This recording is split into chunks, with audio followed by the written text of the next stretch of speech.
So, okay, Monday na naman. August 17 guys at maulan. Siyempre, lunisan ulit natin yan ng ito gulay. Kita nyo naman, pabilisin na lang natin to ha. Okay, meron tayo dito ampalaya, then protein, at yung tansyahan natin ganing, kita nyo naman. Kaya natin bibilisan yan kasi ito nga, meron akong post nung nakaraan, may nag-comment doon.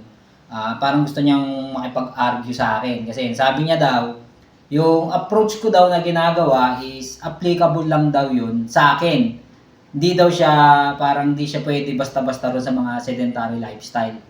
'Di ba? Ayun yung parang sinasabi niya, tapos parang mini-mislead ko yung information about sa carbo deficit. Pero meron siyang isang bagay na hindi niya alam tungkol sa akin. Ito yung galing din ako doon sa sinasabi niyang sedentary lifestyle. At mas malala pa nga kasi ito dito ko sabihin nyo na sana mapanood mo to isang araw. So, yung sinasabi mong sedentary lifestyle, wala masyadong galaw. Doon ako galing, 90 kilos. Then, meron akong herniated disc, yung spine ko putok na yan.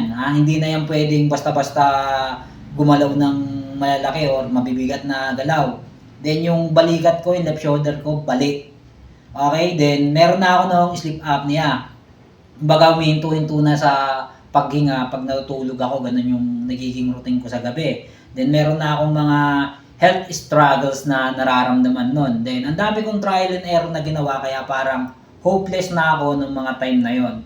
Pero ito nga, yung sinasabi mong simple fitness, na sabi mo, simple lang, kasi ako yung gumagawa dahil active ako, ito yun. Ito yung gumana sa akin, sa dami ng sinubukan ko.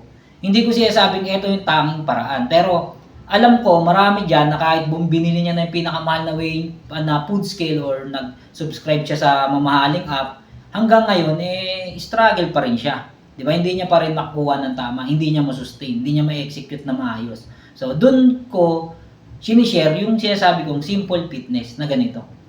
Di ba? Ganun lang siya kasimple. Sabi ko nga, sa pagkain ka tumaba, syempre sa pagkain ka pa rin tayo kapapayat. Sama mo lang yan ng regular exercise. Ciao!